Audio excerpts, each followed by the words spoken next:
Hello tout le monde, aujourd'hui on se retrouve pour une nouvelle vidéo coloration. Ça fait un petit moment que j'ai pas fait de vidéo coloration, même si le changement aujourd'hui va pas être hyper grandissime.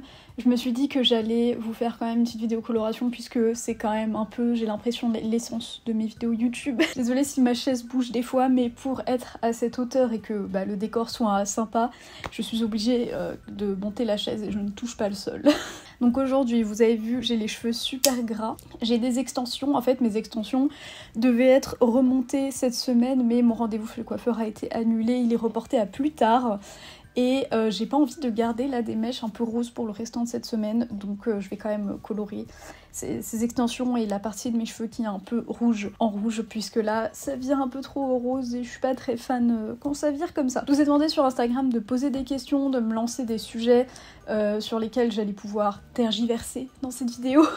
J'ai 45 ans. Merci aux personnes qui ont joué le jeu puisque vous pouvez très bien me dire d'aller me faire foutre et ne pas me poser de questions. Ah oui, et c'est pas du rouge à lèvres que j'ai là, si jamais ça fait une espèce de tache, c'est parce que j'ai une croûte à la lèvre, je peux pas trop ouvrir la bouche, je suppose que ça veut dire que je dois fermer ma gueule. Mais voilà, donc c'est pas du rouge à lèvres, c'est juste une croûte que j'arrête pas d'arracher. Pour aujourd'hui, déjà vous allez vous vénérer parce que j'ai pas de gants.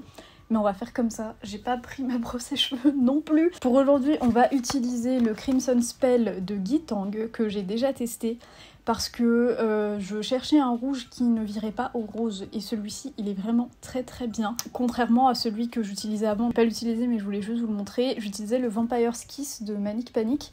Mais ça vire trop au rose, trop vite, alors que celui-ci, moi ça vire au rose un petit peu plus longtemps après. C'est pas donné, le tube je l'ai acheté à Bleu Libellule pour 18 € je crois, plus comme je fais pas toute ma tête à chaque fois, ça va. Avant de commencer, j'ai vu une question à laquelle je vais répondre avant d'avoir les mains pleines de coloration. Je veux juste savoir de quelle couleur est ton vinyle Portals. Alors j'ai deux vinyles Portals parce que je suis un pigeon. Déjà celui qui est là, hop. Il y en a un que j'ai eu sur Amazon parce que je pensais que celui que j'avais acheté sur son site, il était perdu. Du coup, j'en ai acheté un deuxième. Du coup, ça, c'est celui que j'ai eu sur Amazon, je crois. Ouais, je sais plus. Bref, là, j'ai le rose. Non. My Melody est tombée. Et du coup, l'autre que j'ai, celui-ci, c'est celui qui vient de son site, parce qu'il a les blood splatter, là, celui-là. Bon, la différence est vraiment très légère. Attendez, voilà. Lui, j'ai galéré à l'avoir parce que le colis, il a fait tout le tour du monde avant de venir, mais voilà. Je voulais flex un peu parce que c'est des grosses dépenses, ça. Alors, le lore de Hachiko, une partie 2 sur le lore de Portals. J'adore les premières. Alors, j'ai déjà fait le lore de Portals, en fait. Du coup, je vous mettrai le lien vers cette vidéo. Et Hachiko, il n'y a pas vraiment de lore. C'est pas aussi poussé que Mélanie Martinez.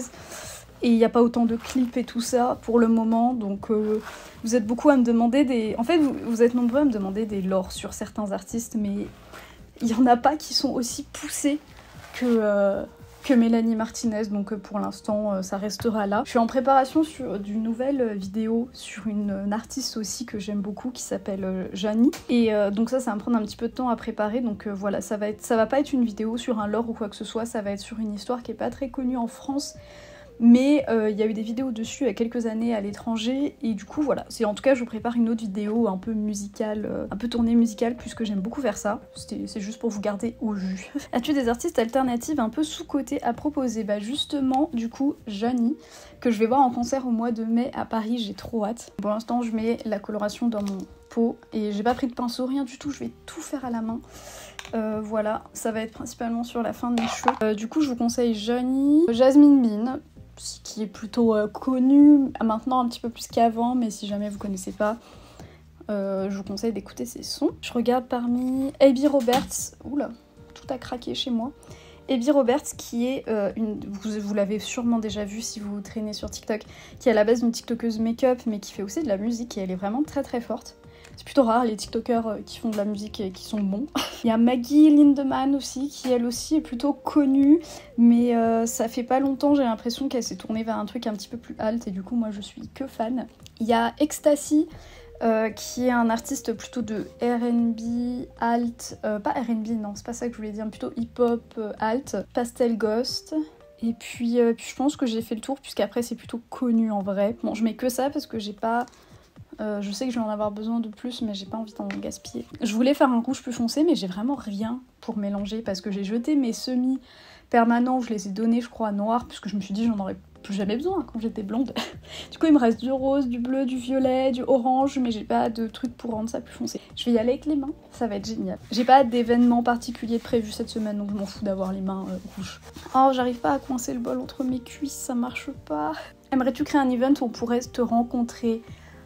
Alors, ça j'y avais réfléchi, mais en fait j'aimerais pas faire un genre d'event en mode, vous savez, en mode meet-up 2012. Je sais pas si vous suiviez Enjoy Phoenix en 2012, mais quand elle faisait des meet-up dans des parcs et tout, bon maintenant c'est illégal de réunir plein de personnes dans des parcs et tout, mais pas comme ça. Moi j'aimerais trop faire un truc, enfin je l'ai déjà dit en vidéo j'ai l'impression, j'aimerais trop faire un truc en mode sortie, vous voyez, je sais pas, avec pas beaucoup d'abonnés pour que ça reste entre copines, mais genre je sais pas, aller dans un bubble tea, aller dans un café, une petite soirée, un truc organisé avec une marque, je sais pas. Je me dis que ça peut être sympa, mais pour l'instant c'est pas très réalisable, mais ce serait vraiment sympa. C'est une idée, mais je veux un truc qui reste vraiment hyper, genre petit comité, en mode petite sortie entre copines, vous voyez. Ah, il me reste un doigt pour scroll. Que penses-tu de la Suisse, mieux que la France ou pas, plus bientôt d'autres tatous? Alors, pour la Suisse, du coup, pour ceux qui me suivent pas forcément sur mes autres réseaux, et vous avez totalement le droit, j'ai Léo, mon copain, qui est en Suisse pour les études,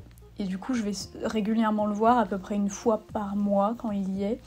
Donc toutes les 2 semaines en fait. Oui, ça fait une fois par mois. Hein. 1 à 2 fois, allez. Et du coup, lui, il est à Lausanne pour les études. Et il y a pas grand chose, hein. Genre, moi j'aime bien parce que, chose que j'ai relevée, genre à Paris, vous avez l'impression qu'il y a plein de gens alt, mais il y en a beaucoup moins que en Suisse. Ou alors c'est moi, je sais pas, mais en Suisse, j'ai vu beaucoup plus de gens alt. Après, c'est parce que je traîne du coup sur le campus de l'école de mon mec, donc forcément je rencontre des étudiants et étudiantes, et qui dit étudiant dit jeune, donc les jeunes ont souvent un look alt. Mais en tout cas, j'en croise beaucoup dans les transports en commun quand je suis avec lui là-bas, et j'ai l'impression qu'on est moins mal regardé. Bon après bien sûr, je me fais toujours un peu regarder de travers des fois en Suisse, enfin regarder de travers par des lycéennes, ça m'est arrivé, là, j'étais en Suisse la semaine dernière au moment où je vous fais cette vidéo, et je crois qu'on est passé devant un groupe de lycéennes, et voilà quoi, les lycéennes quoi.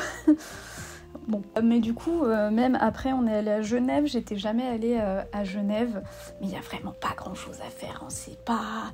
Moi, au début, j'étais à fond sur le fait que j'aimerais trop vivre en Suisse parce que les décors sont les décors.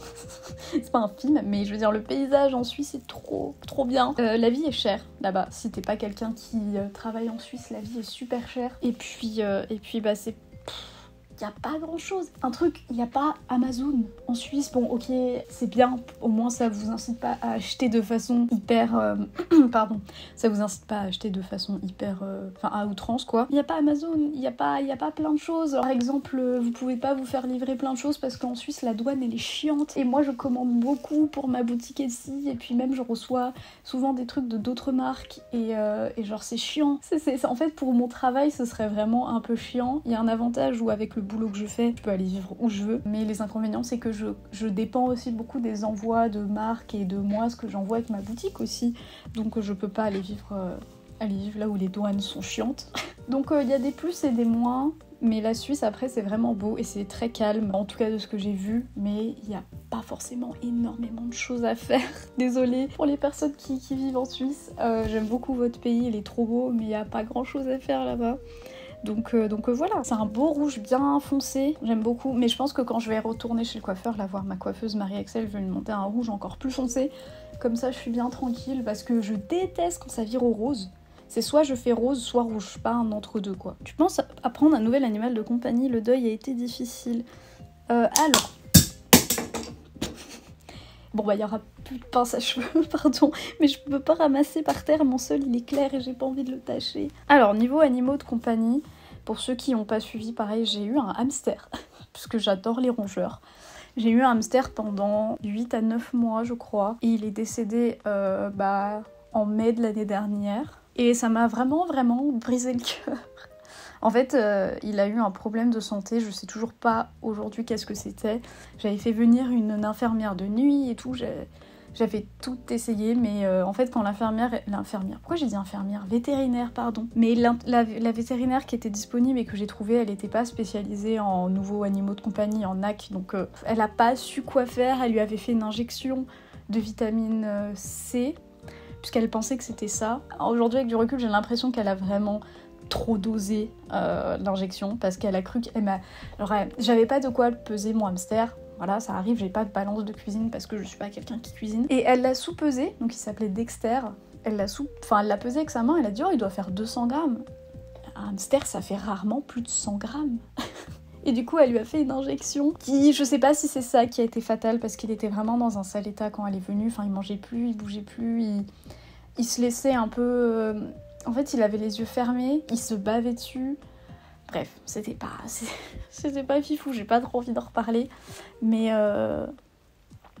et après il est décédé et je l'ai enterré dans une forêt et voilà. Et je me suis vachement accrochée, même si c'est qu'un hamster entre guillemets, c'est pas aussi attachant qu'un chien, un chat ou un lapin je crois. Ça m'a fait vraiment mal au cœur et puis je me suis résignée déjà je vis dans un tout petit appartement, je vis dans un studio. Je peux pas me permettre d'adopter un autre animal pour l'instant. Pour l'instant en gros ce que j'attends c'est que je puisse m'installer avec Léo et on sait tous les deux qu'on veut adopter un chien. Donc ça va... Je vais patienter jusque-là puisque j'ai eu des chiens toute ma vie. Je sais comment vivre avec des chiens alors qu'un hamster... Un hamster c'était vraiment nouveau pour moi et du coup je pensais vraiment pas qu'il allait partir aussitôt. Ça m'a fait vraiment mal au cœur. Je savais que ça vivait pas longtemps mais moi il a même pas tenu 1 an quoi. Et aujourd'hui je m'en veux encore beaucoup, j'ai l'impression que c'est ma faute. Mais je sais que j'ai fait tout pour le sauver et que malheureusement ça a pas fonctionné et voilà, ça arrive. Donc non, pas d'animaux pour le moment. Et bientôt d'autres tatous, oui, alors bientôt un flash peut-être, et puis juste je vais me faire des petites retouches sur... Vous savez, les tatous que j'ai fait un peu de remplissage sur mon bras. Je vais faire bientôt des retouches, mais voilà, rien de fifou dernièrement. Puisque je garde mes sous pour changer quelque chose dans mon appartement. Une review ranking de Traumatic Livelihood. Ça, je voulais trop y répondre. Traumatic Livelihood, si vous savez pas, c'est le premier album de Jasmine Bin qui est sorti en février. Yael fait des sons incroyables, je vous conseille d'aller l'écouter. C'est beaucoup moins rock qu'avant. Enfin, beaucoup moins... Ouais, rock, c'est plus pop rock maintenant. Ok, alors... J'ai mon téléphone qui a arrêté d'enregistrer le son après la question sur Dexter. Du coup, j'ai fini de me colorer les cheveux. Je sais pas si c'est enregistré, mais en gros, je vous montrais que j'ai utilisé...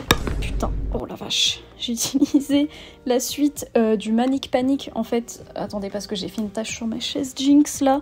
Et c'est hors de question que je laisse ça passer. Ah, ok, normalement, ça devrait partir. Ok.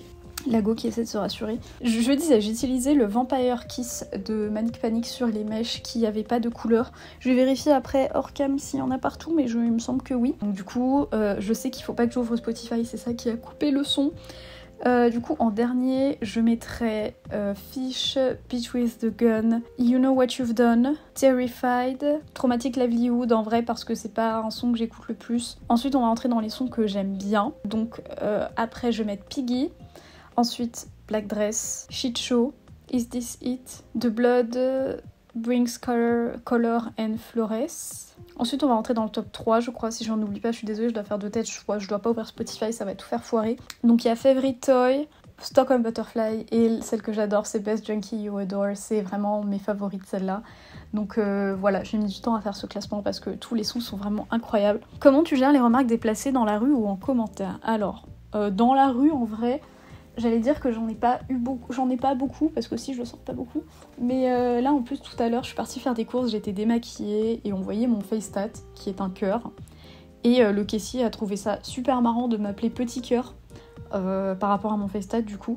Et non en fait c'est gênant. Genre je sais pas quel âge il pense que j'ai, c'est un peu infantilisant et gênant du coup. Et il m'a dit c'est bien trouvé hein, comme surnom petit cœur et j'ai regardé, j'ai fait...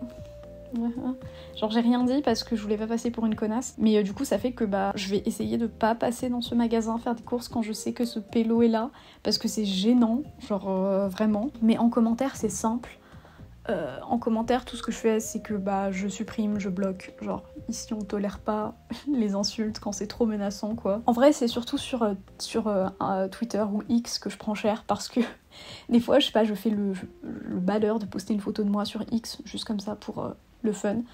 Et genre au début, moi je poste du contenu pour les girlies and gays, vous voyez, genre voilà, les emo girlies and gays. Mais quand ça tombe dans la hétérosphère, genre les commentaires en mode oh ici c'est la gauchosphère, oh c'est le wokistan ou quoi, MDR, cheveux rouges, piercing et tatouages, les déchets de la société, genre. Alors que c'est les premières personnes en DM à demander du contenu fétichiste, genre. Bref, voilà, hein, on se sait, hein, les pépés manga et les pépés football, hein. Pourquoi ton coup de cœur est Lisandre? Je pense que les coups de cœur c'est comme les MBTI, ça en dit long sur nous. Alors, là c'est par rapport à Amour Sucré, puisque si vous êtes sur les réseaux, vous avez vu un peu une recrudescence de Amour Sucré avec Linka et Ultia. Et j'arrête pas de poster des stories, moi en ce moment j'ai ma run qui est sur Alternate Life et j'ai choisi Lisandre. Pourquoi?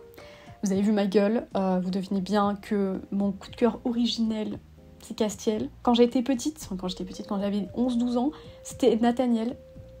Maintenant c'est Castiel. Même si il est un peu grossophobe, misogyne, sexiste.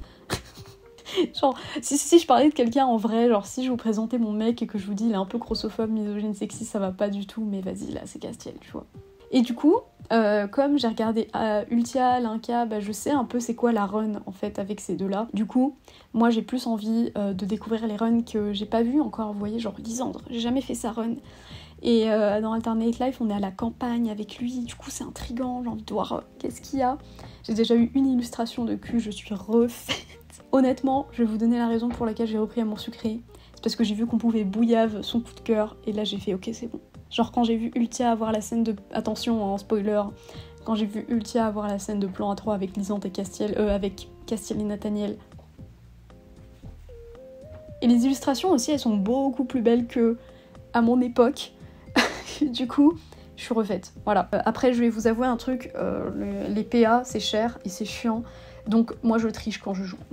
Vous savez, side note, j'ai vu quelqu'un sur X dire que si vous faites une run sans acheter de PA, genre juste en vous connectant tous les jours et en récupérant vos 20 PA, si vous voulez finir toute la run High School Life de 40 épisodes, il vous faut 12 ans. 12 années d'études. 12 années. Genre, quand je vais streamer, parce que le projet de streaming n'est pas terminé, hein, c'est juste que là, là où j'habite, mes murs sont trop fins et ma voisine entend tout. Là, je crois qu'elle entend toute ma life là. Je vous jure que quand je vais streamer, même si ce sera dans 5 ans ou quoi, on va faire des runs Amour Sucré, genre vraiment. Comment t'as appris ton gars à te prendre en photo? C'est trop dur, purée. C'est vrai que c'est super dur. Moi, Léo, c'est mon photographe maintenant parce que je lui ai appris ce que je voulais avoir en photo. Déjà, ce qui est important, c'est de connaître ses angles. Moi, je suis petite. Voilà, déjà, c'est chiant pour les photos. Du coup, ce qui est important, maintenant que j'ai un nouveau téléphone, en plus, le grand angle, ça va m'aider de fou. Mais Léo, il sait maintenant que quand faut me prendre en photo, je veux avoir l'air grande. Du coup, il se met par terre pour prendre en photo. Donc en fait, quand on connaît ses angles, c'est bien. Et maintenant, ce qui m'aide aussi, c'est que, je sais pas, par exemple, je prends une photo devant une fontaine. Je dis à Léo de se mettre à l'endroit et je prends un peu le type de photo que je veux. Comme ça, il connaît l'angle, il voit ce que moi je veux voir. Voilà, c'est tout un boulot. Et ça va, il commence à capter ce que je veux. Bon, au bout de 2 ans de relation, c'est pas mal. Mais en vrai, c'est parce qu'au début aussi, j'étais surtout shy. Genre, je crois que c'est la première personne avec qui je suis en couple qui me prend en photo, du coup, et qui, je sais, va faire du bon travail. Et c'est cool. Cool parce que même lui, des fois, c'est lui qui me motive. Elle me dit, vas-y, pose comme ça, fais ça, tu vas voir ça, ça va rendre bien. Du coup, c'est très, très cool. Mais il faut aussi de la patience parce que il y a certains mecs qui n'ont pas l'œil pour la photographie, pour le style, pour le swag. Faut pas leur en vouloir. Ils ont pas été élevés comme nous, vous voyez. Mais c'est aussi l'avantage d'avoir un mec bi, c'est que voilà, il sait ce qu'est swag, quoi. Écoutez, je pense que là j'ai fini. Je vais aller voir hors cam si je vais pas rater des mèches. Et puis je vais essayer de frotter ses mains et la tâche que j'ai fait sur ma chaise Jinx. Moi je vous retrouve demain. Et puis pour vous ça va être tout de suite. En tout cas j'espère que toutes ces réponses au sujet et tout ça c'était fun. Moi j'aimais beaucoup puisqu'en plus on a pu aborder pas mal de petits thèmes. Voilà, donc à tout de suite. Est-ce que vous êtes prêts? Regardez mes mains. Bon, elles sont pas dans le focus, mais... Du coup, voici le résultat final de la couleur. Là, j'ai fait un make-up qui match. En plus, je vous ai sorti mes plus gros fossiles. Du coup, ma vision est restreinte, mais les fossiles sont incroyables. Du coup, donc là, je me suis coiffée, je les ai ondulés avec mon fer à lisser, comme d'hab. En fait, avec les extensions, je peux pas les porter lisses, puisque vous voyez très bien, mes cheveux naturels, ils sont noirs. Et les pointes sont rouge bordeaux en fait, puisqu'il y a le bleu d'avant en dessous. Je voulais pas décolorer, mais en gros, pour que ça se fonde bien, je suis obligée de les onduler. Mais du coup, comme je vous ai dit, j'ai mon rendez-vous chez le coiffeur qui est reporté et le plan c'est de fondre encore plus le rouge. Donc on a une idée en tête, je vous spoile pas parce que peut-être qu'on va faire autre chose. En fait l'idée, j'aimerais bien avoir du rouge, mais je veux pas décolorer mes cheveux. Puisque c'est bon là, avec mes conneries que j'ai fait l'année dernière, là j'ai genre 3 cheveux sur la tête et là je suis contente parce qu'ils repoussent bien. On les laisse tranquilles un petit peu, mais je m'amuse un peu avec les extensions adhésives parce que c'est les extensions qui, enfin en tout cas les extensions permanentes entre guillemets, qui abîment le moins les cheveux. Donc si jamais vous voulez en faire, renseignez-vous. Et après sinon en termes d'extensions non permanentes, donc vous pouvez que vous retirez à la fin de la journée, les extensions à clip c'est les meilleures. C'était mon petit conseil extension si jamais ça vous intéresse. Et donc voilà, je suis très contente parce que c'est le genre de couleur que j'aime beaucoup. Le rouge comme ça, foncé, qui tire presque vers le auburn. Du coup bon bah mes mains sont tachées, mais c'est vachement parti à force quand je me suis lavé les cheveux, à force de me laver les mains la journée et tout. Et puis voilà, n'hésitez pas à me dire en commentaire ce que vous en pensez. Je pense que c'est une des couleurs préférées, une de mes couleurs préférées que j'ai eu ever. Si je pouvais faire une couleur sur toute ma tête là, c'est un rouge comme ça que je ferais, voire un peu plus foncé pour que ça dégorge sur un truc bah comme ça, bref, voilà. Donc si jamais ça vous intéresse, le Guitang, du coup, ça donne ça et c'est vraiment très joli. Moi, comme j'ai une base d'un rouge rose en dessous, je pense que ça va dégorger, bah, comme ce que vous avez vu au début de la vidéo, en fait. Mais oui, non, je suis très contente et c'est un résultat vraiment brillant. Et surtout, mes cheveux étaient vraiment très très doux après, donc je conseille cette colo. Donc écoutez, je vais vous laisser ici pour cette vidéo. Si jamais ça vous intéresse de voir la suite de mes aventures capillaires, parce que je vais pas faire une vidéo YouTube quand je vais aller chez le coiffeur, du coup quand on va essayer de mieux fondre le rouge dans mes cheveux naturels, ça sera sur mes réseaux sociaux, donc je vous les affiche ici. Je vous affiche ainsi ma boutique Etsy où je fabrique des bijoux, dont ce collier qui, à l'heure où je vous parle, est encore disponible, donc si jamais il vous intéresse, c'est sur ma boutique Etsy. C'est ma deuxième activité avec les réseaux sociaux. Voilà, c'est ce qui me prend le plus de temps. Je sais qu'il y a des personnes qui m'ont fait remarquer que j'étais moins présente sur YouTube, mais c'est parce que je me tourne un peu plus vers justement développer ma boutique Etsy, comme je le répète assez souvent. Donc voilà, c'est surtout là-bas que vous pouvez me retrouver et sur le compte Instagram de ma boutique. Voilà. N'hésitez pas à liker la vidéo, à vous abonner, me suivre sur mes autres réseaux du coup. Moi je vous fais des bisous et puis je vous dis à bientôt dans une prochaine vidéo. Bye!